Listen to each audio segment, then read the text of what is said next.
یہ محمد مظفر الدین صاحب ہیں، انہوں نے یہ سوال پوچھا ہے کہ حضور علیہ الصلوۃ والسلام کی حدیث ہے کہ علم حاصل کرنا ہر مسلمان عورت پر فرض ہے۔ درخواست یہ ہے کہ وضاحت کر دیجیے کہ یہ علم کون سا علم ہے؟ کیا اس سے مراد فقیہ علم یعنی قرآن احادیث یاد کرنا فقیہ بن جاتا ہے یا کچھ اور ہے؟ کیونکہ فرض ہے اس لیے واضح تشریح کرنا ہے۔ رسول اللہ صلی اللہ علیہ وسلم کے دو احکامات ہیں، ایک ہے کہ علم حاصل کرنا مرد اور عورت پر فرض ہے، دوسرا یہ فرمان ہے کہ علم اگر تمہیں چین میں ملے تو چین میں جا کر علم کو سیکھو۔ علم جو ہے دینی علم ہو دنیاوی علم ہو، دونوں کا سیکھنا جو ہے وہ ضروری ہے۔ قرآن پاک میں جو اللہ تعالیٰ نے علوم بیان کیے ہیں اس کے 3 درجے بیان کیے جاتے ہیں۔ قرآن کا ایک پورا حصہ ان علوم سے بحث کرتا ہے جو پیدائش سے پہلے کی زندگی سے متعلق ہے، مطلب یہ کہ آدمی پیدا ہونے سے پہلے کہاں تھا اور پیدائش سے پہلے اس کے اوپر کیا کیفیات گزری اور کن مراحل سے گزر کر وہ اس دنیا میں آیا۔ دوسرا حصہ اس کا یہ ہے کہ جب آدمی مر جاتا ہے تو مرنے کے بعد کہاں چلا جاتا ہے، کہاں رہتا ہے، مرنے کے بعد کی زندگی کیا ہے، حشر و نشر کیا ہے، حساب کتاب کیا ہے، جنت دوزخ کیا ہے وغیرہ۔ تو ایک حصہ قرآن پاک کا ان علوم سے بحث کرتا ہے کہ جو ہماری پیدائش سے متعلق ہے، پیدائش سے پہلے کی زندگی سے متعلق ہے، پیدائش کے بعد مرنے کے بعد کی زندگی سے متعلق ہے اور مرنے کے بعد کی زندگی میں جنت دوزخ حساب کتاب اور حشر و نشر سے متعلق ہے۔ قرآن پاک کا دوسرا حصہ جو علوم ظاہر کرتا ہے وہ تاریخ ہے کہ یہ دنیا کیسے بنی اور اس میں کتنے پیغمبر تشریف لائے، قوموں نے اچھے کام کیے تو اس کے کیا نتائج مرتب ہوئے، اور قوموں نے جب اللہ تعالیٰ کی نافرمانی کی اور لوگوں کی دل آزاری کی، لوگوں کو ستایا پریشان کیا، اس کے کیا نتائج مرتب ہوئے، اور لوگ دنیا میں کس طرح رہے۔ آیا انہوں نے حیوانات کی طرح زندگی گزاری جس طرح بھیڑ بکری گائے بھینس ہوتی ہیں، یا انہوں نے حیوانات سے ہٹ کر اس زمین کے اوپر اللہ تعالیٰ کی نشانیوں میں غور و فکر کیا اور اس غور و فکر کے نتیجے میں انہوں نے کیا ترقی کی۔ مطلب یہ کہ انہوں نے کوئی سائنسی علوم بھی حاصل کیے یہ نہیں کیے۔ ان سائنسی علوم میں تفسیر کائنات کے علوم ہے، مطلب یہ کہ ہم آسمانوں میں کس طرح داخل ہو سکتے ہیں، بیداری کی حالت میں رہتے ہیں۔ ایک تو وہ مرنے کے بعد کی زندگی کا ہے، وہ تو الگ حصہ ہے کہ بیدار رہتے ہوئے اس زندگی میں وہ کون سے علوم ہیں جن علوم کی بنیاد پر ہم ریسرچ کر کے کوشش کر کے آسمانوں میں داخل ہو سکتے ہیں، وہ کون سے علوم ہیں جن علوم کی بنیاد پر ہم چاند سورج ستاروں اور زمین کے اندر جو چیزیں ہیں ان کو اپنے تابع حکم بنا سکتے ہیں، اب وہ ہمارے تابع ہیں۔ اللہ تعالیٰ نے فرمایا مسخر لکم ما فی السماوات وہ ما فی الارض جمیعا منہ کہ ہم نے تمہارے لیے مسخر کر دیا، تمہارے تابع کر دیا جو کچھ آسمانوں میں ہے اور جو کچھ زمین میں ہے، سب کا سب۔ تو یہ علوم بھی ہے، ان علوم کو سیکھنا ایک حصہ ہی ہوتا ہے۔ تیسرا حصہ کیا ہے قرآن پاک تیسرے حصے جو بیان کرتا ہے وہ یہ کہ انسانوں کو حیوانات سے ممتاز ہو کر کس طرح زندگی گزارنی چاہیے. آداب معاشرت مطلب یہ کہ آپ کا رہن سہن کیسا ہو، آپ لباس کیسا پہنے، آپ کا لین دین کیسا ہو، آپ جھوٹ نہ بولیں، سچ بولیں، اپنے ہمسایوں سے محبت کریں، اپنے اولاد کی صحیح تربیت کریں وغیرہ. اس کا نام شریعت. تو قرآن پاک جو ہے 3 حصوں پر پھیلا ہوا ہے. ایک حصہ زندگی سے متعلق، وہ زندگی پیدائش سے پہلے کی ہو، پیدائش کے بعد کی ہو یا مرنے کے بعد کی ہو. دوسرا حصہ تاریخ کے اوپر اور ان علوم کے اوپر جن قوموں نے علوم حاصل کر کے ترقی کی ہے. مثلا اب آپ دیکھیں آج کا دور سائنس کا دور ہے. اگر آپ پیچھے چلے جائیں تو ہمارے اسلاف سارے کے سارے سائنٹسٹ تھے. انہوں نے گھڑی ایجاد کی، پانی کا جہاز مسلمانوں نے بنایا، زمین کی پیمائش مسلمانوں نے کی، دوربین مسلمانوں نے ایجاد کی وغیرہ. یہ شمار چیزیں ایسی ہیں جو مسلمانوں نے ایجاد کی، اور مسلمانوں کی ایجاد کو غیر قوموں نے، غیر مسلموں نے جب پڑھا، اس کو سمجھا، اس میں انہوں نے جدوجہد اور کوشش کی. نتیجے میں مسلمان پیچھے رہ گیا، وہ آگے چلے. تو قرآن جو ہے وہ ریسرچ کی بھی دعوت ہے. اور دوسرے یہ کہ ان تاریخوں سے آپ عبرت بھی حاصل کر سکتے ہیں. مثلاً حضرت نوح علیہ السلام کا واقعہ آپ کے سامنے ہے، حضرت لوط علیہ السلام کا قصہ آپ کے سامنے ہے، عاد و ثمود کی قوموں کا واقعہ آپ کے سامنے ہے کہ اللہ تعالیٰ کا عذاب آیا، بندروں کی شکل بن گئی، جوئے اور میڈک اور کیا جو قرآن پاک میں آپ پڑھیں پیغمبروں کے قصے، اس میں پوری تاریخ بیان ہے کہ لوگوں نے جب اچھے کام کیے تو ان کے اوپر کتنا اللہ تعالیٰ کا کرم ہوا، کتنا اللہ تعالیٰ کا فضل عام ہوا. اور جب لوگوں نے اللہ تعالیٰ کی نافرمانی کی اور اپنے پیغمبروں کی بات نہیں مانی بلکہ اپنے پیغمبروں کو جھٹلایا تو ان کے اوپر کیسی کیسی سختیاں آئیں، تو نشانیاں آئیں، اور نتیجے میں کس کس عذاب میں وہ گرفتار ہوئے. تو اب اس یعنی وضاحت سے صراط والسلام نے ارشاد کے یہ معنی نکلے کہ علم کوئی بھی ہو اس کو سیکھنا ہے. دین کا علم سیکھنا ہے، دنیاوی علوم بھی سیکھنا ہے، اور سائنسی علوم بھی سیکھنا ہے. مثلا اگر ہم یہ کہیں گے صاحب دین سیکھنے سے مراد یہ کہ فقہ کا ہم علم سیکھ لیں، مسئلے مسائل معلوم کر لیں، اور دنیا کا علم نہ سیکھیں. مطلب یہ کہ موچی کا کام نہ سیکھیں، موچی کا کام بھی ایک علم ہے. مطلب یہ کہ لوہار کا کام نہ سیکھیں، وہ بھی ایک علم ہے. پڑھائی کا کام نہ سیکھیں، وہ بھی ایک علم ہے. تو اگر یہ سب علوم ہم نہیں سیکھیں گے تو وہ انسانی کی جو زندگی ہے وہ پریشان کن ہو جائے گی اور آرام و آسائش کی زندگی سے نکل جائے گی. علم کوئی بھی ہو سیکھو. تو اللہ صلی اللہ علیہ وسلم کا ارشاد ہے کہ العلم فریضۃ، لوگ کیا ہے مومن اور مرد ہوں یا عورت، الفاظ یاد نہیں آ رہے. مطلب یہ ہے کہ اس میں ہر عورت اور ہر مرد پر علم سیکھنا فرض ہے. اور علم چاہے آپ کو چین میں ملے وہاں کی سیکھے.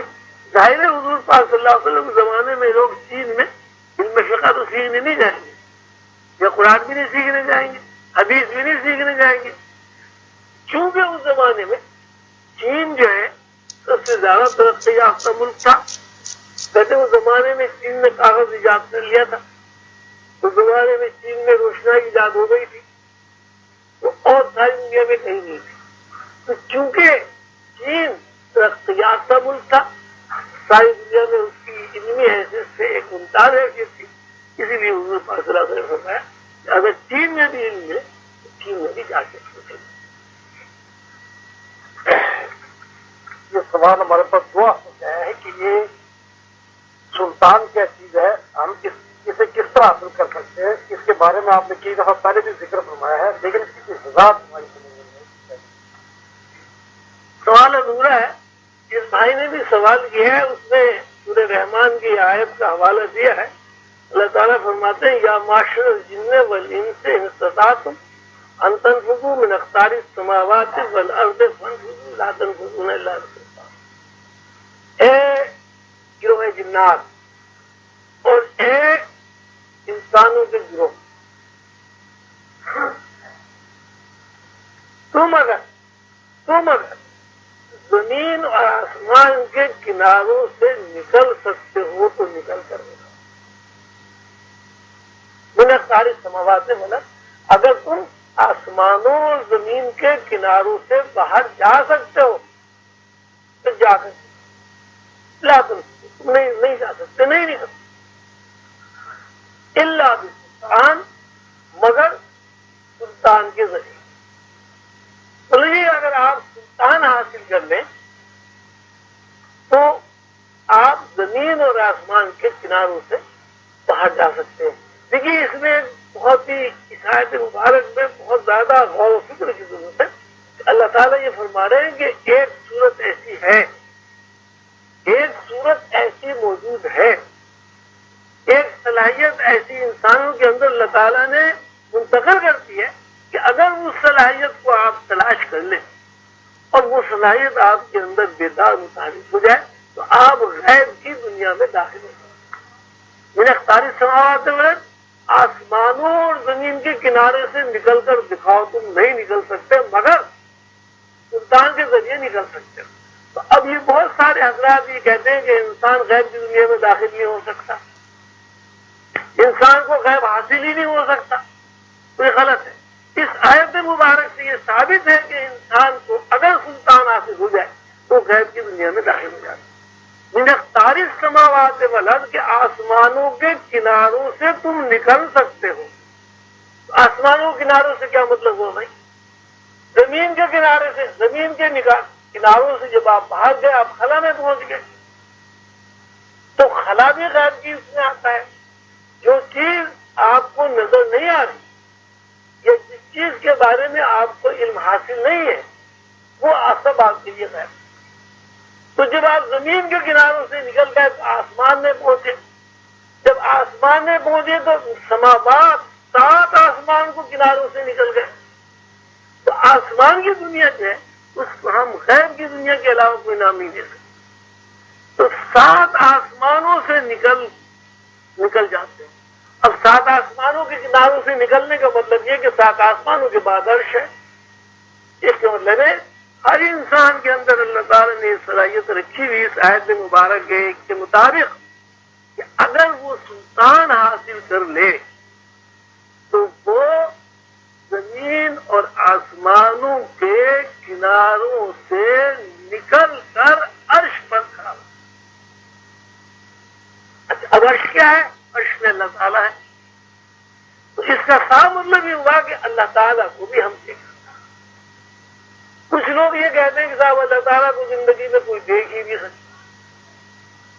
تو اللہ تعالیٰ نے اس آیت میں کہیں یہ نہیں کہا کہ تم زندگی میں نہیں دیکھ سکتے، مرنے کے بعد دیکھ سکتے۔ کچھ لوگ یہ سوال کرتے ہیں کہ صاحب یہ غیب کی دنیا میں تو داخل ہونا الگ بات ہے، کیسے ممکن ہے؟ اللہ تعالیٰ کو تو کوئی دیکھ ہی نہیں سکتا، موسیٰ علیہ السلام نہیں دیکھ سکے۔ جب کوئی طور پر اللہ تعالیٰ کی تجلی کا نزول ہوا تو موسیٰ علیہ السلام دیکھ کر بے ہوش ہو گئے۔ تو جب موسیٰ علیہ السلام نہیں دیکھ سکتے تو ایک عام آدمی کیسے دیکھ سکتے؟ پہلی بات اس میں یہ ہے کہ موسیٰ علیہ السلام اگر خدا کو نہیں دیکھ سکے تو بے ہوش کیوں ہوئے؟ اور زیادہ مطلب بات ہے کہ ایک چیز کو موسیٰ علیہ السلام نے دیکھا ضرور، لیکن موسیٰ علیہ السلام کا شعور اس کو برداشت نہیں کر سکا، اس لیے وہ بے ہوش ہوئے۔ تو جب وہ دیکھا ہی کچھ نہیں تھا تو بے ہوش کیوں ہو گیا؟ اس کے مطلب موسیٰ علیہ السلام کی نظروں کے سامنے کچھ آیا اللہ تعالیٰ کی، اور وہ اللہ تعالیٰ ہی آئے۔ اس لیے کہ موسیٰ علیہ السلام نے کہا کہ اللہ تعالیٰ میں تو آپ کو دیکھنا چاہتا ہوں۔ اللہ تعالیٰ نے کہا بھائی تو کیسے مجھے دیکھ سکتا ہے؟ وہ کہا جی میں تو آپ کو دیکھوں گا، میں تو آپ دیکھنا۔ انہوں نے کہا جب فخلانا لیکن بالواد المقدس، تو آگے اپنے جوتے اتارتے اور جوتے اتار کے اب یہاں اندر داخل ہو جائے اس وادی میں، اب یہ وادی جو ہے یہ مقدس ہے۔ پھر اللہ تعالیٰ نے کہا فانظر اس پہاڑ کی طرف سے، فانظر الجبل فإن استقر مکانہ فسوف ترانی، اگر تو اور یہ مکان یہ پہاڑ قائم رہ گیا تو مجھے دیکھ سکتے۔ تو موسیٰ علیہ السلام نے جو اس پہاڑ کی طرف دیکھا تو وہاں ایک تجلی کا نزول ہوا، معلوم ہوا پہاڑ بھی خاکستر ہو گیا اور موسیٰ علیہ السلام بھی بے ہوش ہو گئے۔ تو نزول اپنی جگہ مسلم اس لیے ہو گیا کہ پہاڑ خاکستر، اگر اللہ تعالیٰ کی تجلی کا نزول نہ ہوتا تو پہاڑ خاکستر نہیں۔ موسیٰ علیہ السلام کے بے ہوش ہونا بجائے خود اس بات کی علامت ہے کہ موسیٰ علیہ السلام نے اس تجلی کا دیدار کیا لیکن اسے برداشت نہیں کیا۔ تو اب یہ تو ثابت ہو گیا کہ موسیٰ علیہ السلام نے دیکھا ہے، اب اس کو برداشت نہیں کر سکے۔ تو ایک اصول ہے یہ کہ آپ کسی چیز کو اگر اچانک دیکھیں، مثلاً یہ ہے کہ مثال تو کمزور ہے، مادی مثال ہمیشہ کمزور ہوتی ہے کہ آپ 100 واٹ کا بلب دیکھنے کے آدمی، ایک دم آپ کے سامنے 5000 واٹ کا بلب روشن کرتے، اس سے کیا نتیجہ ہوگا؟ ایک دم آپ ٹکرا کے گر جائیں گے، آنکھوں میں اندھیرا آ جائے گا۔ لیکن پھر وہی بلب اگر آپ کو دکھا دی جائے تو آپ تو اب موسیٰ علیہ السلام جب بھی اللہ تعالیٰ سے بات کرتے تھے، کلیم اللہ سے، تو کوہ طور پر تشریف لے جاتے تھے، اللہ تعالیٰ کی باتیں سنتے تھے، لوگوں کے پیغام لے جاتے تھے، لوگوں کو جواب لا کے دیتے تھے۔ 40 دن 40 رات کوہ طور پر انہوں نے قیام کیا اور تورات کتاب لائی۔ تو اس سے یہ کہنا کہ صاحب خدا کو کوئی نہیں دیکھ سکتا، موسیٰ علیہ السلام نہیں دیکھ سکتے تو کون دیکھ سکتا؟ تو اللہ تعالیٰ خود فرما رہے ہیں کہ یا معاشر الجن ہے بل ان ایک گروہ جنات اور ایک گروہ انسان، یا معاشر الجن بل ان سے ان استطاعتم ان تنفذوا،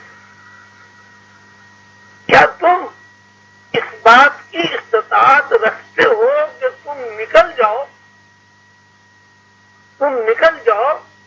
من اقطار السماوات والارض، کہ سماوات اور زمین کے کناروں سے۔ اس میں ایک اور بہت اس آیت میں بڑی عجیب بات ہے، اللہ تعالیٰ نے زمین پہلے نہیں کہا، من اقطار السماوات والارض،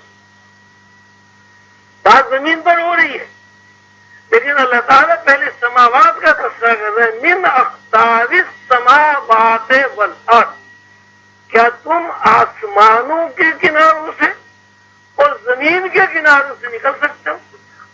اس کا مطلب ہے پہلے آسمان ہے پھر زمین ہے، یہ پھر بات بڑی تشریح لمبی ہو جائے گی۔ تم نہیں نکل سکتے مگر سلطان کے۔ سلطان کیا ہے؟ سلطان انسان کے اندر اس کی اپنی روح ہے۔ جب اللہ تعالیٰ نے انسان کو پیدا کیا، پیدا کرنے کے بعد خود اللہ تعالیٰ نے اپنی ذات کو انسان سے متعارف کرانے کے لیے انسان کے سامنے پیش کیا۔ اللہ تعالیٰ نے کہا، آپ کو یاد ہوگی کہ جب ساری روحیں بن گئی اور وہ پریشان تھی، پریشان کہ بھئی ہم کون ہیں، کہاں ہیں، کس سے رہیں، کچھ پتہ نہیں چلا، اللہ نے خود کہہ دیا سارے انسان بن گئے۔ اللہ تعالیٰ نے فرمایا اللہ تو میں تمہارا رب ہوں۔ جب مخلوق کے ذہن میں، انسانوں کے ذہن میں یہ آواز پڑی کہ میں تمہارا رب ہوں،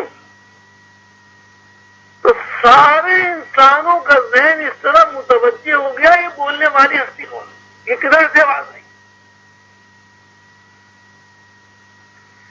جب مخلوق اور انسان اس آواز کی طرح متوجہ ہوئے تو انہوں نے یہ دیکھا کہ اللہ تعالیٰ کی ہستی سامنے موجود اور اس موجودگی کے پیش نظر انہوں نے کہا قالوا بلا، جی ہاں ہم اس بات کا اعتراف کرتے ہیں کہ آپ ہمارے رب، بغیر دیکھے اعتراف کیسے ہوتا؟ بغیر دیکھے خدا کا اعتراف کیسے ہوتا؟ اس کا مطلب ہے عالم ارواح میں ہماری روح نے اللہ تعالیٰ کی آواز بھی سنی اور اللہ تعالیٰ کو دیکھا بھی، اور اللہ تعالیٰ کو دیکھنے کے بعد اللہ تعالیٰ کی ربوبیت کا اقرار بھی کیا. تو ہماری روح پہلے سے اللہ تعالیٰ کو دیکھے ہوئے اور پہلے سے جانے ہوئے. اب وہ جو ہمارے اندر موجود ہے عالم ارواح کی، اگر ہم اس کو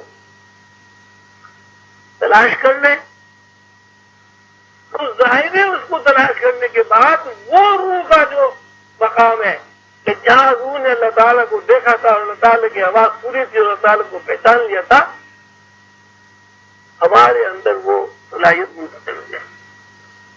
اور اس صلاحیت کا نام اللہ تعالیٰ نے سلطان رکھا.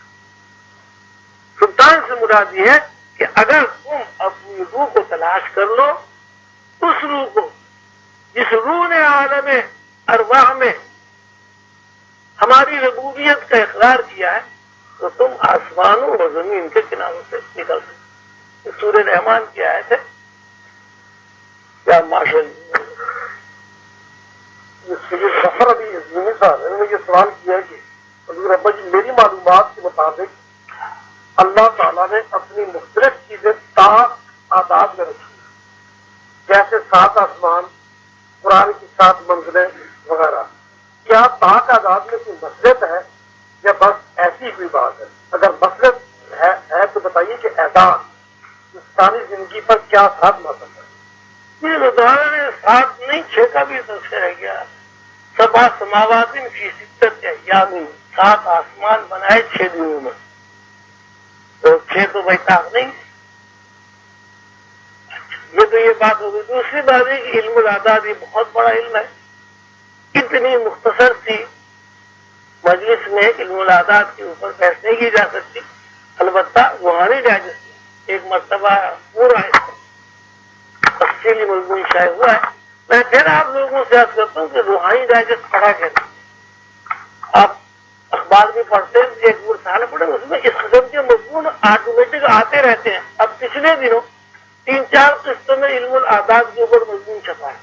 4 قسطوں میں چھپا ہے. تو 4 قسطوں کا مطلب ہے کبھی 6 صفحے چھپے ہیں، کبھی 4 صفحے چھپے ہیں. تو 4 بھی اگر آپ لگا لیں تو 16 صفحے روحانی ڈائجسٹ کے اس میں صرف ہوئے علم الاعداد کے. اب 16 صفحے کا مضمون میں 2 لفظوں میں آپ کو کیسے بیان کروں؟ تو بہت ساری چیزیں ایسی ہیں کہ اگر آپ کو واقعی علم کی پیاس ہے اور روحانی علوم آپ سیکھنا چاہتے ہیں تو روحانی ڈائجسٹ پڑھا کریں. آپ کے پاس پیسے نہ ہو مانگ کے پڑھ لیا کریں. بھائی مسلمان مذہبی لٹریچر مانگ کے پڑھتا ہے، پیسے نہیں خرچ کرتا. ناول خرید لے گا، رسالہ خرید لے گا، اخبار خریدے گا جس میں سوائے جھوٹ کے کچھ بھی نہیں ہوتا اور سوائے ڈر اور خوف کے کچھ نہیں ہوتا. صبح کو اٹھتے ہی ہر آدمی اخبار ایسے پڑھتے جیسے تلاوت کرنا اور اس میں کچھ بھی نہیں ہوتا. یہاں قتل ہو گیا، وہاں ڈاکہ ہو گیا، ایسے جھوٹ بول دیا، اسے جھوٹ بول دیا. سارے دن وہ جناب اٹھتے ہی رات کو سونے کے بعد انسان کا دماغ صاف ستھرا ہوتا ہے، دھل جاتا ہے سفید کپڑے کی طرح. اب بجائے اس کے جو قرآن پڑھے، اللہ کا نام لے، رسول کا نام لے، وہ اخبار پڑھنا شروع کر دیتے ہیں. اور سارے دن سوائے دہشت کے، عدم تحفظ کے، خوف کے، جھوٹ کے، وہ سارا دن اسی میں گھومتا رہتا. رات کو پھر سوتا ہے، پھر میرا دماغ کھلتا ہے، صبح کو پھر وہ جھوٹ رکھا ہوا مستقل. یعنی پیسے دے کے جھوٹ اپنے اندر منتقل کر رہا ہے. تو بھائی چلو ٹھیک ہے، وہ اچھی کتاب ہی پڑھا کرو بھائی. اللہ اولیاء اللہ کتابیں پڑھا کرو، قصص الانبیاء پڑھا کرو، قرآن کا ترجمہ پڑھا کرو، قرآن شریف پڑھا کرو. اور اس میں جو اچھی معلوماتی کتابیں روحانی وہ پڑھا کریں. روحانی ڈائجسٹ کے بارے میں آپ یہ نہیں سمجھیے کہ میں اس لیے کہہ رہا ہوں کیونکہ میں نکالتا ہوں اس لیے آپ پڑھا کریں.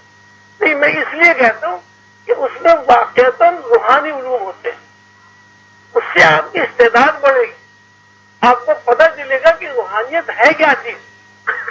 اب بہت سارے لوگ یہ کہتے ہیں صاحب اس کے مضامین ایسے ہوتے ہیں وہ بھائی سمجھ میں نہیں آتے. بھائی وہ تو جب بار بار پڑھو گے تو سمجھ میں آ جائیں گے. اب ایک آدمی نے جس نے انگریزی کبھی پڑھی نہیں اس کے سامنے آپ انگریزی بولتے رہیے اسے تو سمجھ میں نہیں آئے گا. لیکن جب اس کی دلچسپی بڑھے گی وہ اس کو سیکھنا چاہے گا پھر وہ انگریزی کی طرح بھی انگریزی بولنا شروع کر سکتا ہے. یہ بھائی نے سوال یہ کیا ہے کہ کتاب جنت کی سیر میں مراقبہ کے متعلق جو کچھ پرہیز اور احتیاط کے سلسلے میں پہلا نقطہ بیان فرمایا ہے کہ مٹھاس کم سے کم استعمال کی ہے، مگر اکثر آپ روحانی تسکین کے لیے مٹھاس کا زیادہ سے زیادہ استعمال کراتے ہیں اور نمک سے مکمل احتیاط. دیکھیے میں زیادہ تر اس میں روحانی ڈائجسٹ کے مسائل کے کالم میں اس میں مسائل کا کالم چھپتا ہے. لوگ اپنے اپنے مسائل بھیجتے ہیں اس میں ہم اس کا حل پیش کرتے ہیں بیماریوں کا. اس پر اور روحانی ڈاک جنگ میں چھپتی ہے اس میں مسائل کا حل پیش کرتے ہیں.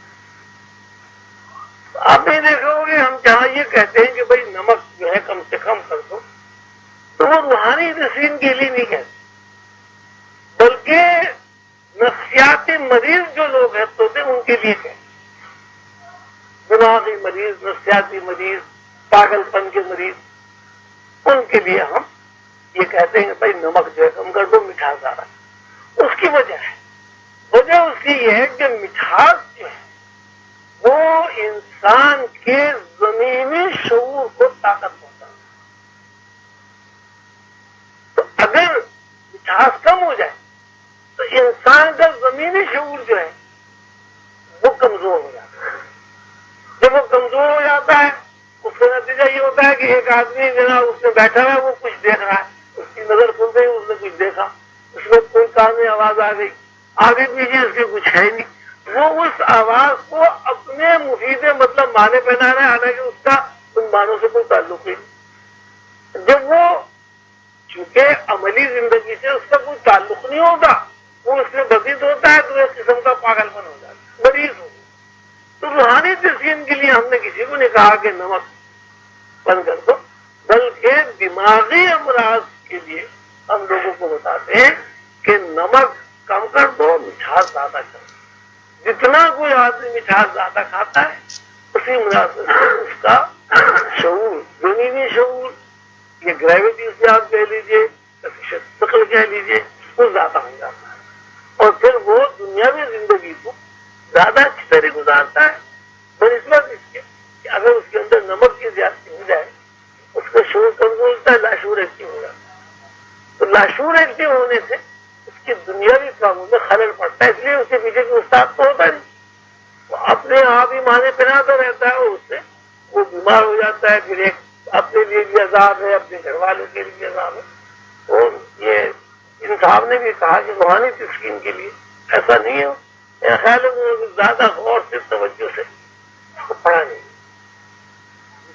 یہ ایگزام نے یہ سوال کیا ہے کہ خیالی خواب اور حقیقی خواب میں کیا فرق ہے؟ چیز یہ کہ انسان جب کسی چیز کے بارے میں مسلسل سوچتا رہتا ہے تو وہ خیال صورت میں خواب میں نظر آ جاتا ہے. اگر رجحان اچھی ہستیوں وغیرہ کی طرف ہے اور خواب میں دیکھتے ہیں تو اسے تو اچھا کہا جاتا ہے، لیکن جب برے خیال خواب بنتے ہیں اسے بیمانے کیا دیا جاتا ہے، حالانکہ وہ بھی خیال ہوتا ہے. یہاں کائنات میں کوئی چیز بے معنی نہیں ہے. کائنات میں کوئی خیال، کوئی واہمہ، کوئی بھی چیز یہاں بے معنی نہیں ہے. دو قسم کے معنی نکلتے ہیں، یا اس خیال میں رحمان سے متعلق معنی نکلیں گے یا اس خیال میں شیطان سے متعلق معنی نکلیں گے. کوئی علوم ہے، یہاں ایک شیطانی علوم ہے، ایک رحمانی علوم ہے. اور جتنے بھی پیغمبر تشریف لائے اس دنیا میں صلی اللہ علیہ وسلم انہوں نے ایک ہی بات کہی کہ بھائی رحمانی علوم سیکھو، رحمانی علوم سیکھنے کے بعد ان پر عمل کرو تاکہ تم رحمان سے قریب ہو جاؤ. شیطانی علوم نہ سیکھو اور شیطانی علوم پر عمل بھی نہ کرو، اس لیے کہ اگر تم نے شیطانی علوم پر عمل کیا تو تم شیطان سے قریب ہو جاؤ گے. ظاہر ہے جو بندہ شیطان سے قریب ہو جائے گا وہ رحمان سے دور ہو جائے گا، اور جو بندہ رحمان سے قریب ہوگا وہ شیطان سے دور ہو جائے گا. تو یہ خواب خیال کی بات جو آپ نے کہی ہے، اب اگر ایک انسان کے خیال میں 24 گھنٹے فرض کیجئے یہی ہے کہ پیسہ پیسہ پیسہ پیسہ دولت ہوا کے اندر، تو ظاہر ہے یہ خواب میں بھی وہ دولت ہی دیکھے گا. اور ایک آدمی کے ذہن میں ہر وقت پیغمبر، ان کی تعلیمات، اولیاء اللہ، اللہ کی محبت، اللہ کے رسول کی محبت، ہر وقت وہ اسی خیال میں رہتا ہے کہ کسی صورت سے مجھے اللہ تعالیٰ کی محبت نصیب ہو جائے، رسول اللہ صلی اللہ علیہ وسلم کا قرب نصیب ہو جائے، حضور آقا صلی اللہ علیہ وسلم کی زیارت نصیب ہو جائے. تو ظاہر ہے وہ خیالات جو ہے وہ خواب میں بھی اس کے کام ہیں.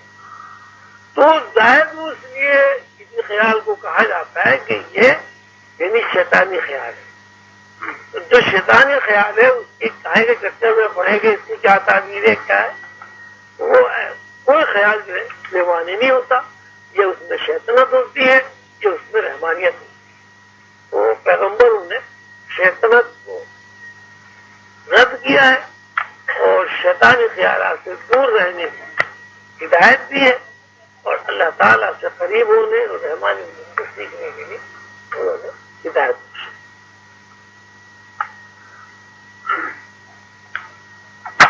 ایک اور سوال یہ رکھیے کہ آپ کی تصویر جنت کی سیر میں سیدہ خاتون صاحبہ نے ایک جگہ اپنا خواب بیان کرتے ہوئے فرمایا ہے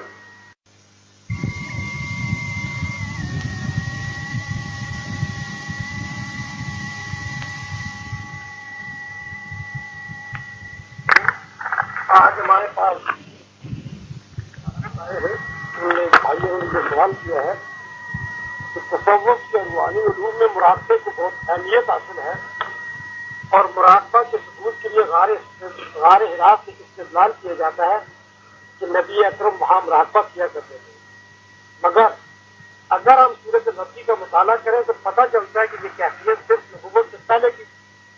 نبوت ملنے کے کچھ عرصے بعد آپ غار حرا کی بجائے معاشرے میں تشریف لے گئے اور پھر لوگوں کو اسلام کی دعوتی اور اقامت دین کا کام کیا ہے. تم فانذر و ربک فقط ہے، اور نبی اکرم صلی اللہ علیہ وسلم کی اسوہ جنت ہمیں صحابہ کرام میں نظر آتی ہے. پھر حضرات نے اللہ کی معرفت حاصل کرنے کے لیے امر بالمعروف و نہی عن المنکر کے نسخہ کیمیا پر عمل کیا اور آزمائش میں نماز اور صبر سے مدد لی. 5 وقت کی نمازوں کے علاوہ نوافل خواص سے تہجد کی نماز کا اہتمام کیا اور روح کی صفائی کے لیے کسی جنگل یا حجرہ میں مقید ہونے کی بجائے اللہ کی دین کو اس دنیا میں نافذ کرنے کے لیے جہاد کا راستہ اختیار کیا. اس کے برعکس تصوف اور طریقت وغیرہ میں مراقبے کو بہت اہمیت دی جاتی ہے.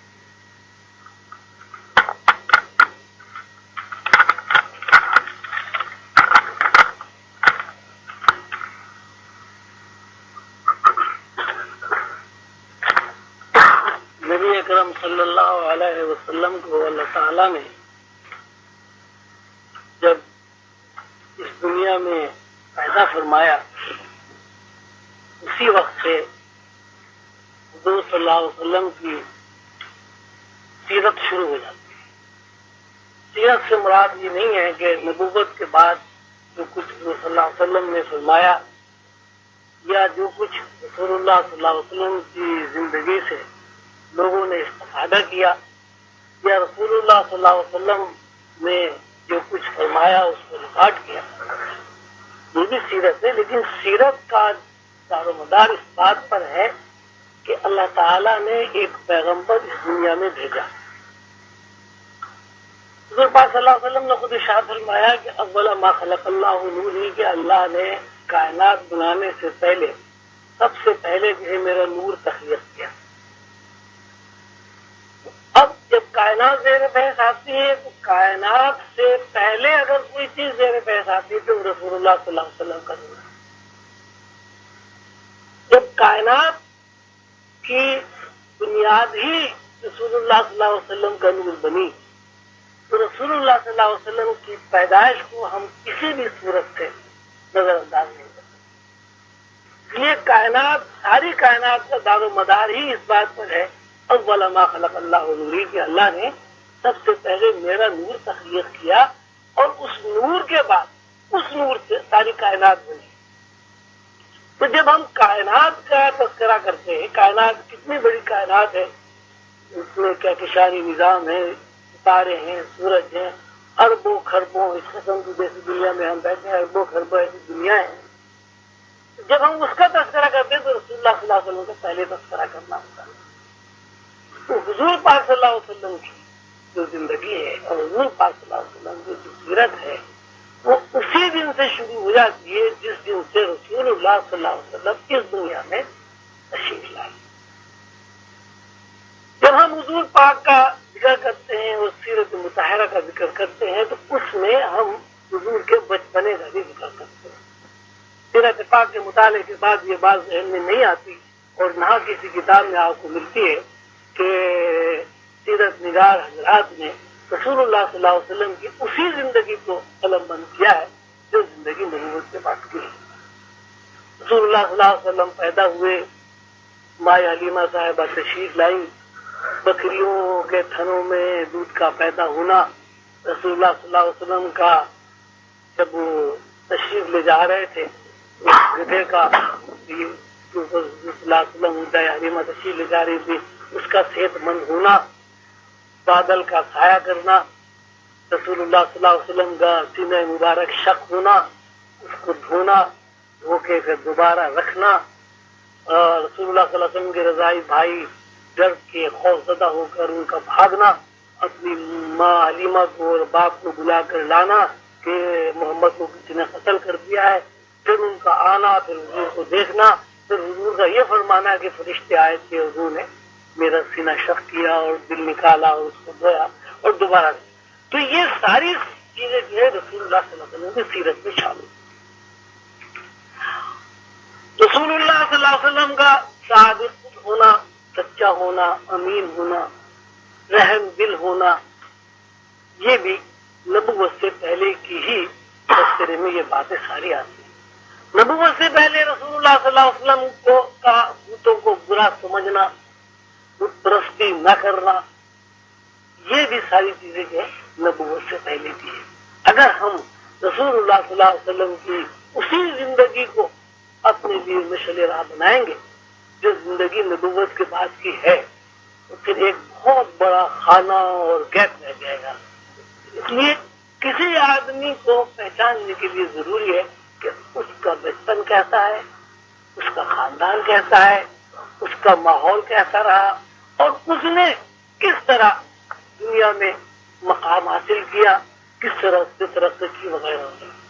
تو یہ جو اعتراض ہوتا ہے عام طور سے کہ صاحب یہ مراقبہ جو ہے، اس کو تو سب مانتے ہیں کہ رسول اللہ صلی اللہ علیہ وسلم نے غار حرا میں مراقبت کیا، لیکن ساتھ ساتھ وہ یہ کہتے ہیں کہ صاحب رسول اللہ صلی اللہ علیہ وسلم غار حرا میں مراقبہ نبوت کے بعد نہیں کیا. تو یہ بات صحیح ہے کہ رسول اللہ صلی اللہ علیہ وسلم نے نبوت کے بعد غار حرا میں تشریف نہیں لے گئے، اور اگر تشریف لے گئے ہیں تو اس کا کوئی تحریری یا کتابی شکل میں ہمارے سامنے کوئی ثبوت نہیں ہے. اب اس کو آپ دنیاوی نقطۂ نظر سے مثال دورہ کمزور ہے. ہم یوں بھی کہہ سکتے ہیں کہ ایک آدمی نے کسی سبجیکٹ میں پی ایچ ڈی کیا،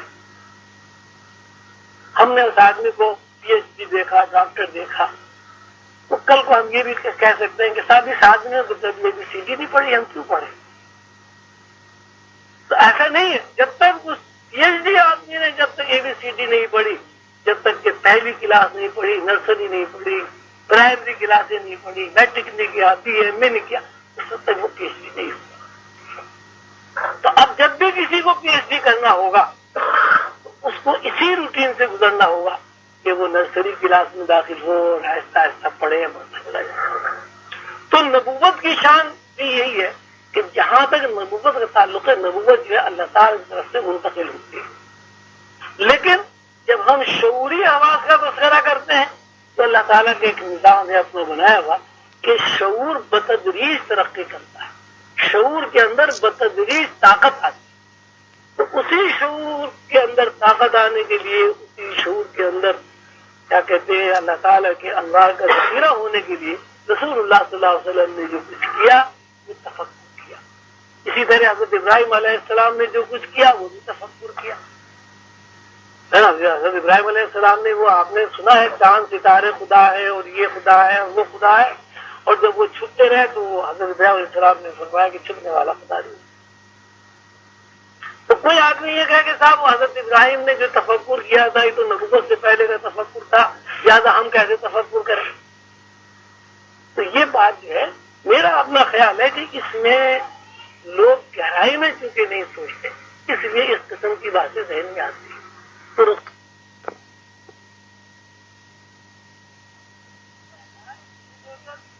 حضور پاک صلی اللہ علیہ وسلم کے وصال تک ہر لمحہ, ہر دن اور ہر مہینہ رسول اللہ صلی اللہ علیہ وسلم کی سیرت پاک سے متعلق ہے.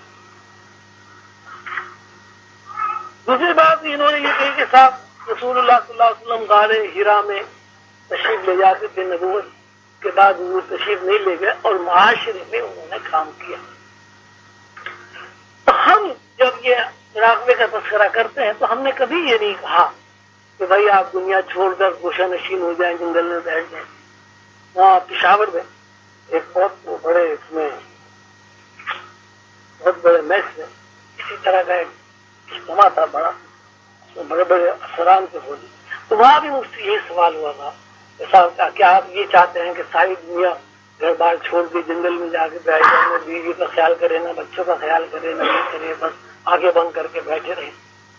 تو میں نے اس کے جواب میں ایک بات ان سے عرض کی تھی, وہ یہ کہ بھائی دیکھیے اللہ تعالیٰ نے یہ بات فرمائی ہے کہ میں 2 گناہ معاف کروں. ایک گناہ تو یہ کہ میں شرک معاف کروں. اللہ تعالیٰ کے ساتھ اگر کوئی شریک ٹھہرائے گا تو وہ گناہ ناقابل معاف ہے. دوسری بات اللہ تعالیٰ نے فرمائی کہ میں حقوق العباد معاف نہیں کروں.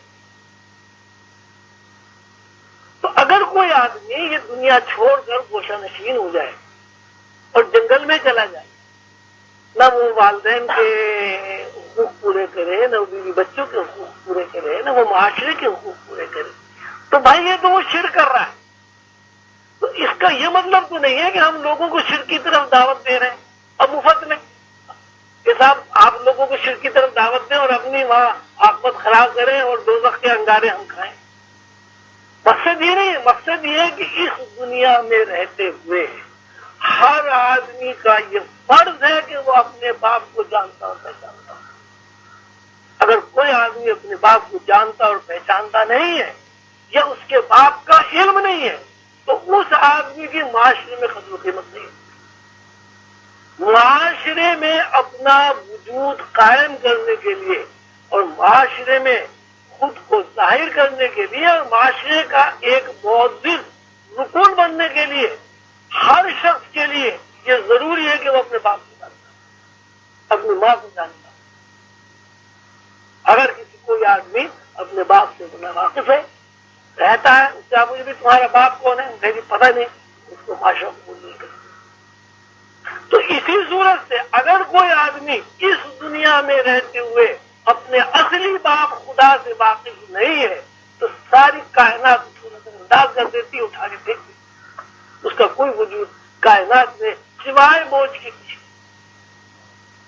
جس طرح ایک باپ سے واقف ہونا ضروری ہے, اسی طرح ہر مخلوق کو, مکلف مخلوق کو, جس میں 2 مخلوق اللہ نے بنائی ہیں, ایک جنات ایک انسان, ان کے لیے لازم ہے کہ وہ اپنے رب کو جانتے ہوں, اپنے خدا کو پہچانتے ہوں, اپنے پیدا کرنے والے کو پہچانتے ہوں. تو یہ کوئی آدمی یہ کہا کہ صاحب باپ کو پہچاننے کے لیے تو ہمیں سب کچھ چھوڑنا پڑے گا, جنگل میں جانا, ایسا نہیں. باپ نے یہ ساری کائنات آپ کے لیے بنائی. اللہ تعالیٰ نے جو خالق ہیں اور اصلی باپ معبود ہیں, رب ہیں, رب العالمین ہیں, انہوں نے اس کائنات اس لیے نہیں بنائی کہ آپ نہ روٹی کھائیں نہ کپڑا پہنے جنگل میں چلے گئے, ایسا نہیں. اللہ میاں نے جو کچھ دسترخوان اپنے بچھایا ہے زمین میں, وہ اس لیے بچھایا ہے کہ اللہ تعالیٰ یہ چاہتے ہیں آپ اچھے سے اچھا کھانا کھائیں, اچھے سے اچھے کپڑے پہنیں, اچھے سے اچھی رہائش اختیار کریں, لیکن ساتھ ساتھ جو باتیں اللہ تعالیٰ کو پسندیدہ ہیں انہیں اختیار کریں اور جو باتیں اللہ تعالیٰ کو ناپسند ہیں انہیں چھوڑیں.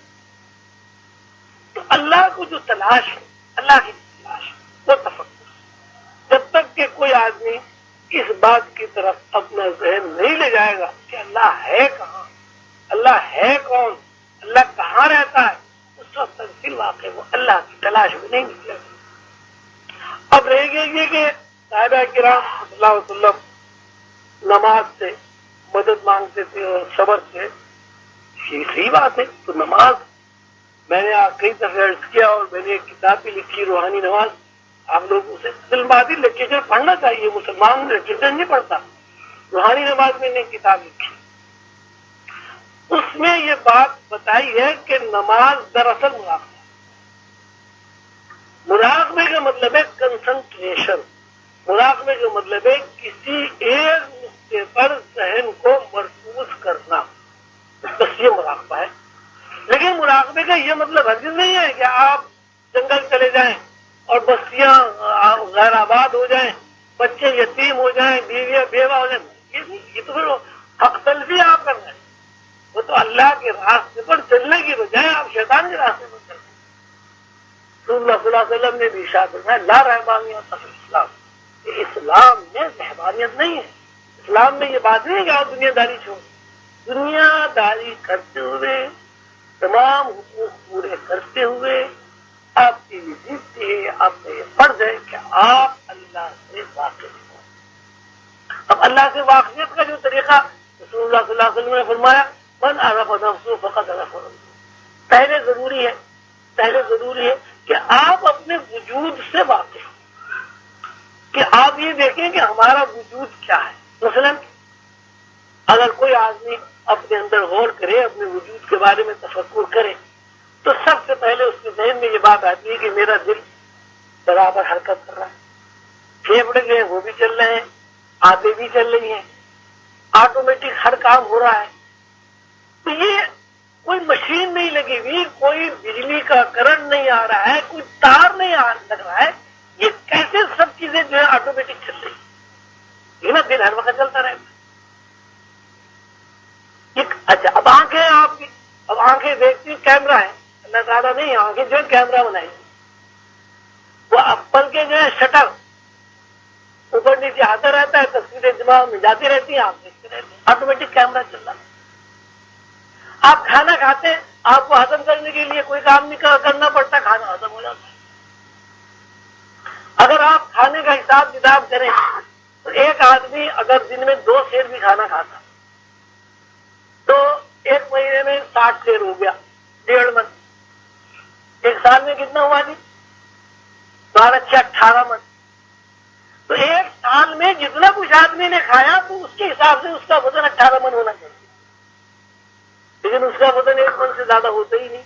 تو اس مطلب یہ بھی ایک نظام ہے کہ جتنا کچھ آدمی کھاتا ہے اس کے اندر سے جتنی انرجی کی اسے ضرورت پڑتی ہے وہ باڈی حاصل کر لیتے ہیں, باقی پھینک دیتے ہیں. یہ سارا نظام اس وقت آپ کے سمجھ میں آئے گا, اس وقت آپ اسی طرح متوجہ ہوں گے جب خود کو تلاش کریں, جب کنسنٹریٹ کریں گے اس بات پر کہ میں کون ہوں, کیسے بن گیا. آپ ماں کے پیٹ میں 9 مہینے رہتے, کوئی ہوا نہیں, ہوا کا کوئی پتہ نہیں, پرورش ہو رہی ہے. 9 پاؤنڈ 7 پاؤنڈ کا بچہ ہوتا ہے, ماں اپنے پیٹ میں لیے پھرتی ہے اور کوئی اس کو مذائقہ نہیں ہوتا. اس کے برعکس آپ کے پیٹ میں گیس بن جائے جس کا کوئی وزن نہیں, نظر بھی نہیں آتی, آپ ساری رات سو نہیں سکتے, بھاگے بھاگے پھریں گے جیسے ادھر ادھر سے. تو یہ سارا نظام اس وقت آپ کی سمجھ میں آئے گا, اس وقت آپ اس کی طرف غور کریں گے جب آپ پہلے یہ سوچیں کہ میں کون. کسی کو رسول اللہ صلی اللہ علیہ وسلم نے فرمایا کہ پہلے خود کو پہچانو. پہلے جب خود کو پہچانو گے پھر تمہارا ذہن اس طرح جائے گا کہ میرا رب کون. اللہ تعالیٰ نے یہ فرماتے ہیں نفیداری کے لائے دلی الی الباب, یہ ساری نشانیاں جو ہیں اس لیے ہیں تاکہ لوگ اس پہ غور و فکر کریں. تو یہ مراقبہ جو ہے دراصل مراقبہ ایک اصطلاحی نام ہے. اس اصطلاح کا مطلب یہ ہے غور و فکر کرنا, ذہن کو یکسو کر کے اپنے رب کو تلاش کرنا. تو نماز میں کیا ہوتا ہے؟ نماز میں بھی رب کو تلاش کیا جاتا ہے. اگر نماز کا مفہوم رب کو تلاش کرنا نہ نکلے تو پھر نماز کا کیا مفہوم نکلتا ہے؟ ماں کا تو مفہوم ہی ہے کہ جب ہم نماز قائم کریں تو ہمیں اگر صحیح نماز ہم قائم کرتے ہیں تو ہمیں اللہ نظر آنا چاہیے.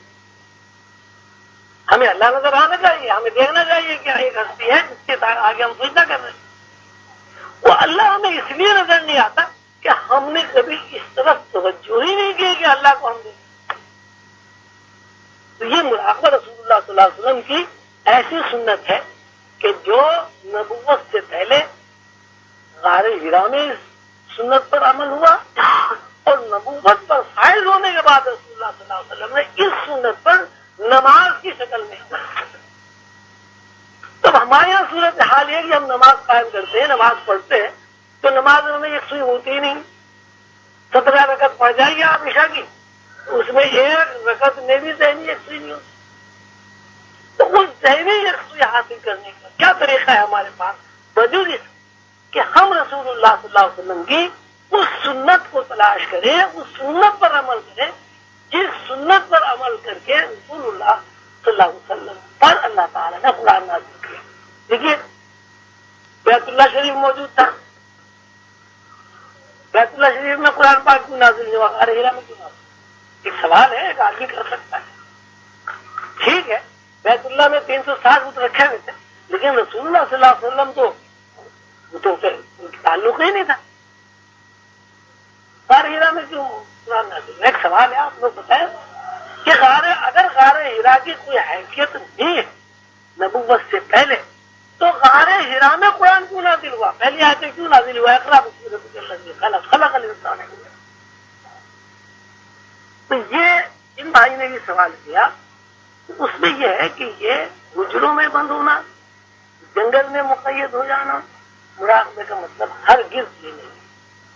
مراقبے کا مطلب یہ ہے کہ دنیا داری کو نبھاتے ہوئے جس طرح رسول اللہ صلی اللہ علیہ وسلم نے دیکھیے معاشرے میں کام کیا, لڑائیاں بھی لڑیں, حضور پاک صلی اللہ علیہ وسلم نے شادی بھی کی, رسول اللہ صلی اللہ علیہ وسلم نے قبیلوں کے فیصلے بھی کرائے, لوگوں کا علاج بھی کیا, دم درود بھی کیا, جو معاشرے میں جو ضروریات تھی سب رسول اللہ صلی اللہ علیہ وسلم کی. اسی طرح ہمیں بھی یہ چاہیے کہ دنیاوی تمام تقاضے پورے کرتے ہوئے رسول اللہ صلی اللہ علیہ وسلم کی اس سنت پر عمل کریں جس سنت پر عمل کر کے رسول اللہ صلی اللہ علیہ وسلم کے اوپر اللہ تعالیٰ نے قرآن پاک نازل کیا. یعنی اللہ تعالیٰ کی نشانیوں میں اللہ تعالیٰ کی کائنات میں بہت صحابہ کرام کا بھی لکھا ہے.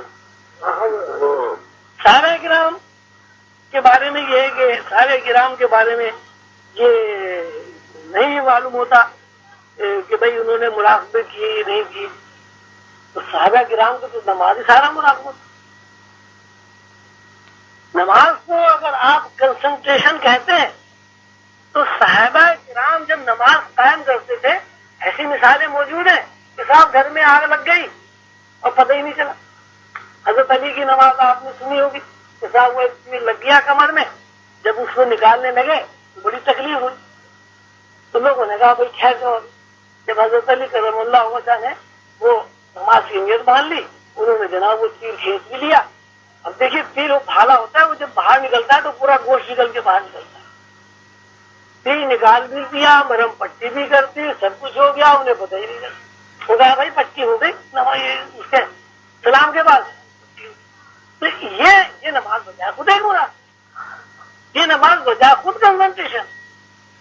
سیدنا حضور صلی اللہ علیہ وسلم جو نماز میں کھڑے ہو جاتے تھے, سب کو پتا ہے کہ وقت کا احساس ہی نہیں رہتا تھا کتنی دیر ہو گئی, تو پیر مبارک پر برم آ جاتا تھا. یہ استغراق, یہ کنسنٹریشن, یہ سب اصل میں مراقبے کا مطلب ہے کنسنٹریشن, استغراق, اللہ کی ذات کے اوپر مراقبے کا ہی ہوتا ہے. دوسری بات جو انہوں نے ہمارے حضور قلم بابا ہو جائے رحمۃ اللہ علیہ نے نو قلم میں لکھی ہے, وہ یہ فرماتے ہیں کہ صحابہ کرام کے جو اندر کے لطائف اور صحابہ کرام کی جو روح تھی وہ رسول اللہ صلی اللہ علیہ وسلم کی قربت کی وجہ سے اتنی روشن اور منور تھی کہ انہیں الگ سے کنسنٹریشن کرنے کی ضرورت نہیں پڑتی. نبوت کے انوار سے ان کے عین اتنے لبریز تھے کہ انہیں اس بات کی ضرورت بھی پیش نہیں آئی. اس کے بعد صحابہ کرام کے بعد تابعین آئے، تابعین کے بعد تابعین آئے. اب جیسے جیسے یہ دور گزرتا چلا گیا تو اسلام کے انوار کے ذخیرے میں کمی ہوتی چلی گئی. مثلاً بادشاہت آ گئی، تو اسلام میں بادشاہت نہیں ہے لیکن بادشاہت آ گئی. جب بادشاہت آ گئی تو بادشاہوں نے اپنے مفید مطلب اس میں مذہب میں مصلحتیں شامل کرنی شروع کی. کون نہیں جانتا کہ ایک وقت ایسا بھی آیا کہ اہل بیت کو ڈھونڈ ڈھونڈ کے قتل کیا جاتا تھا. تو اب جب تابعین کے بعد وہ لوگ جو روحانی لوگ تھے جن کو رسول اللہ صلی اللہ علیہ وسلم کی ذات سے شغف تھا، جو رسول اللہ صلی اللہ علیہ وسلم کے علم کے وارث تھے، وہ بیٹھے سر جوڑ کر اور انہوں نے کہا بھائی یہ تو جس طرح یہ چل رہا ہے حساب کتاب، اس طرح تو کہیں نام و نشان ہی نہیں رہ جائے. انوار سے لوگ برابر دور ہوتے چلے جا رہے ہیں اور دنیا داری میں زیادہ سے زیادہ پھنستے چلے جا رہے ہیں. انہوں نے بیٹھ کے ایک پروگرام بنایا اور پروگرام یہ بنایا کہ رسول اللہ صلی اللہ علیہ وسلم کی قربت حاصل کرنے کے لیے، رسول اللہ صلی اللہ علیہ وسلم کی ذات اقدس کے انوار اپنے اندر منتقل کرنے کے لیے ضروری ہے کہ رسول اللہ صلی اللہ علیہ وسلم نے اپنی زندگی میں نبوت سے پہلے جو طرز عمل اختیار کیا تھا اس سے اس کے بعد پھر یہ جیسے جیسے دور بڑھتا رہا اور یہ اللہ پیدا ہوتے رہے اور انہوں نے اس کو تصوف کو یا روحانیت کو آگے بڑھایا اور اس بڑھانے کے نتیجے میں پھر لوگ پیدا ہوئے. خواجہ محی الدین چشتی اجمیری ہیں، شیخ شہاب الدین سہروردی ہیں، حضور داتا گنج بخش ہیں، ہزاروں اللہ کے بندے ہیں، سب نے مراقبے کیے. لیکن کسی نے یہ نہیں کہا کہ مراقبہ کرنے کا مطلب یہ نماز سے بھی آزاد، روزے سے بھی آزاد، کھانے پینے سے بھی آزاد، بچوں سے بھی آزاد. ایسا ذہنی مرکز، تو ذہنی مرکزیت آپ کے لیے آنکھیں بند کر کے نہ بیٹھے، نماز میں ذہنی مرکزیت قائم کریں اگر کر سکتے ہیں. لیکن چونکہ نماز ایک اجتماعی فریضہ ہے، بھلے اس میں آپ کے ہاتھ بھی ہلیں گے، آپ کا منہ بھی ہلے گا، آپ کچھ بولیں گے بھی، آپ کچھ دیکھیں گے بھی، آپ کچھ سنیں گے بھی، آپ کھڑے بھی ہوں گے، آپ جھکیں گے بھی، آپ ادھر ادھر بھی دیکھیں گے، انگلی بھی ہلائیں گے. تو اس میں انسان اتنا مصروف ہوتا ہے کہ اس میں کنسنٹریشن جو ہے اگر اس کو مشقہ ہو تو کنسنٹریشن حاصل کرنا مشکل ہو. اس لیے یہ ضروری قرار پایا کہ تمام ارکان اسلام کو پورا کرتے ہوئے اور رسول اللہ صلی اللہ علیہ وسلم کے احکامات پر عمل کرتے ہوئے ایک وقت ایسا نکالا جائے کہ جس وقت میں جسمانی حرکات و سکنات معطل ہو جائے، ذہن کے اندر جو خیالات ہیں اس سے آدمی آزاد ہو جائے اور صرف اور صرف ایک نقطہ کہ کا ذہن رسول اللہ صلی اللہ علیہ وسلم کے انوار میں چلے. اسی کا نام بنا.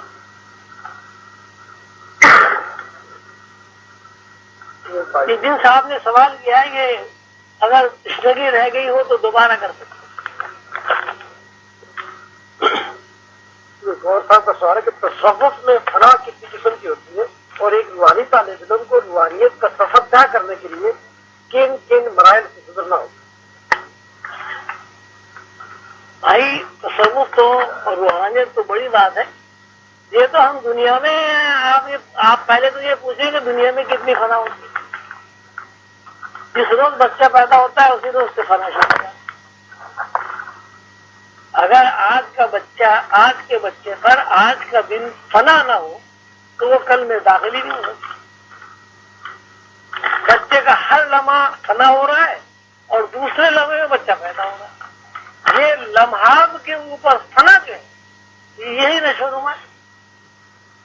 اگر آج کا بچہ جو اب 2 گھنٹے کا بچہ ہے، یہ 1 دن کا بچہ ہے، اس کے اوپر وقت کی فنا نہ ہو بچہ بڑھ ہی نہیں سکتا. بچپن فنا ہوتا ہے تو لڑکپن پیدا ہوتا ہے. لڑکپن فنا ہوگا تو جوانی آئے گی، جوانی فنا ہوگی تو آپ ادھیڑ عمر جسے کہتے ہیں وہ ہوگا، اور جب آدمی ادھیڑ عمر کے اوپر فنا واقع ہوگی تو بڑھاپا ہوگا، اور بڑھاپے پر جب فنا ہوگی تو آدمی مرے گا. تو تصور اور روحانیت تو بڑی بات ہے. پہلے آپ اپنے اوپر غور کریں کہ آپ جن بھائی نے سوال کیا ان کی عمر کیا ہے. ان صاحب نے کیا بھائی سوال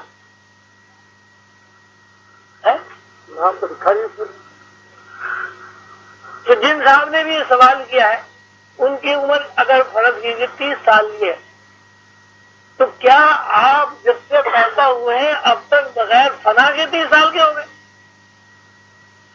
تو یہ دنیا کا تو نظام ہی فنائیت ہے. دنیا فنا ہو رہی ہے اور نئی دنیا پیدا ہو رہی ہے. تو تصوف میں تو کتنی فنائیت ہوتی ہے وہ تو الگ بات ہے. پہلے تو آپ ہمیں سوچ کے یہ بتائیں کہ جب سے آپ پیدا ہوئے اب تک کتنی دفعہ فنا ہوئے، میرا مجھے تصوف کے اوپر بات کریں گے کتنی فنائیت.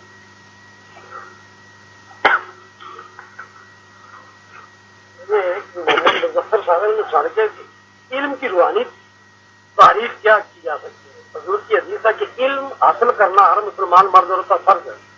درخواست یہ ہے کہ وضاحت کر دیجیے کہ یہ علم کون سا علم ہے. کیا اس سے مراد فقیہ علم ہے یعنی قرآن و حدیث یاد کرنا اور مفتی بن جانا، یا کچھ اور ہے؟ کیونکہ فرض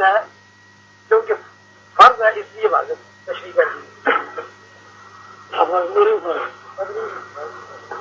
مطلب علم معلوم کرنا چاہ رہے کہ علم جو ہے اس کی علم جو ہے علم کی روحانی تعریف روحانی تو بھی کچھ نہیں ہے. علم ہے. اب علم کی درجہ بنتی ہے. ایک علم وہ ہے جو انسان کو کائناتی رموز سے آشنا کرتا ہے. مثلا اب موجودہ جو سائنس ہے اس کو آپ کسی بھی صورت سے علم کے علاوہ کچھ بھی نہیں کہہ سکتے. اگر سائنٹسٹ علوم نہ سیکھے تو وہ خلا میں چہل قدمی نہیں کر سکتے. اگر سائنٹسٹ کے پاس علم نہ ہوتا تو آپ کے یہ ٹیپ ریکارڈر ایجاد نہیں ہوتا، ٹیلی فون ایجاد نہیں ہوتا، ٹی وی ایجاد نہیں ہوتا، لاسلگی نظام جو ہے وہ قائم نہ ہوتا. تو علم مطلب جوتا کاٹنے بھی ایک علم ہے. میں جوتا نہیں کاٹ سکتا، اس طرح مجھے جوتا کاٹ دے گا. تو علم کا مطلب یہ ہے کہ کسی چیز کی گہرائی میں کیا کر اس کی گناہ کو معلوم کرنا، یہ علم کی تعریف.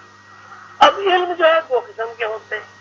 ایک علم ہے دنیا داری کا علم، مطلب ہم لوگ پڑھتے ہیں بی ایم اے کرتے ہیں، گریجویشن ہوتا ہے اور اس کے بعد ان میں نوکری ملتی ہے، نوکری کرتے ہیں.